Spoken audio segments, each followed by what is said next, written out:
So what we're showing here today is the Xperia Arc. It's the latest flagship phone from Sony Ericsson on the latest version of the Android platform. So it's a gingerbread Android phone. Very sharp design, ultra slim in the middle, 8.7 millimeters, and you see it has a beautiful arc design, thus the inspiration for the name. Right. And the design's also inspired by Sony's design. You look around and you'll see how it's quite in harmony with a number of the other products that you see at the Sony booth. It comes in two colors, a midnight blue, whoops, you see you have a nice gradient there, going from real dark blue and lightening towards the end, and then a silver color as well. It's got a beautiful display, powered by what we call the Sony Mobile Bravia engine. Let me go to a few media pieces and I'll show you what I mean. And what kind of resolution are we looking at here? Well, it's a 4.2 inch screen and the resolution is FWVGA.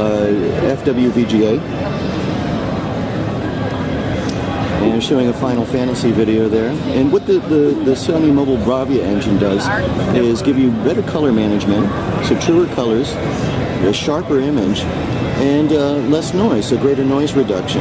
All that resulting in just beautiful images for your photos and your videos, whether you shoot them with the camera or if it's content that you've downloaded to the phone.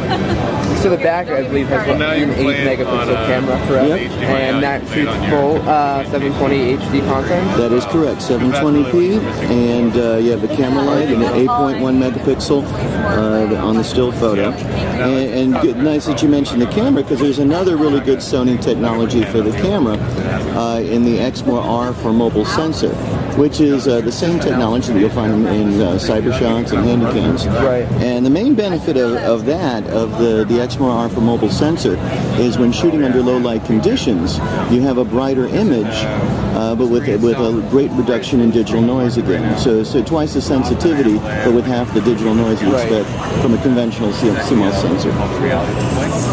I can show you a few photos, images, so you can get another example of the brilliance of the screen. Actually, I went to the camera UI, so let me back up a second here.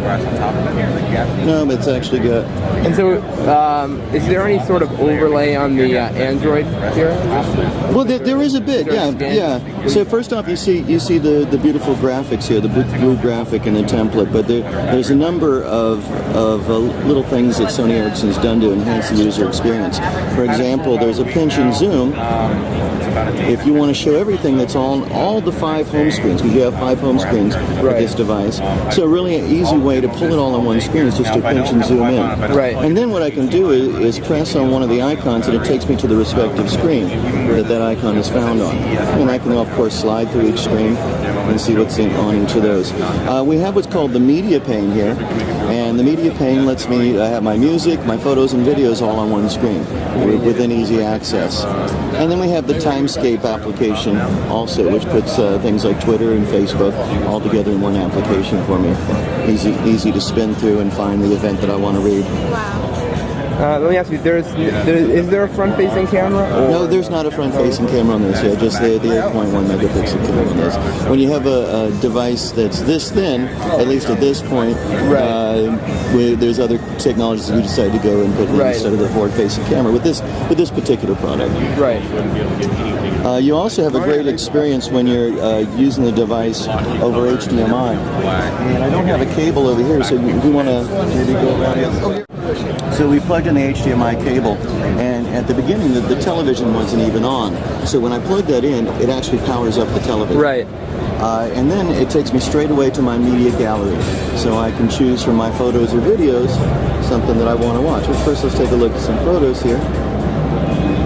And that's going to render it in the full resolution on the screen. And then I can slide and see other photos. Now, is there any way to project what you see on your phone on here besides multimedia? So let's say you were browsing the internet on your phone. Is there any way to replicate that image? Actually, that's a good question, because you can see the whole UI. It clones the UI, so you can go through all applications that you have. So if you want to surf the web... What happens if you turn it on its side? Will it... No, it won't do the horizontal orientation for the UI. It'll just do vertical for you. But if you're doing web surfing, well, actually, if you were to go into the browser, if there's an application that supports it, the UI itself is portrait mode. Oh, right. So can we go? Yeah. Take the browser. Well, we're not hooked up to the Wi-Fi right now, but we'll see if we can see where the blank. Okay, great. And so then you would. Yeah. So you see right there. So if we were online. So then you would be able to browse. Yeah. So you'd be able to browse, you play a game. So if I had Angry Birds here, for example, and you play the game, that would also be in the full landscape as well. Right. At full resolution, and everybody can join in the game. Great.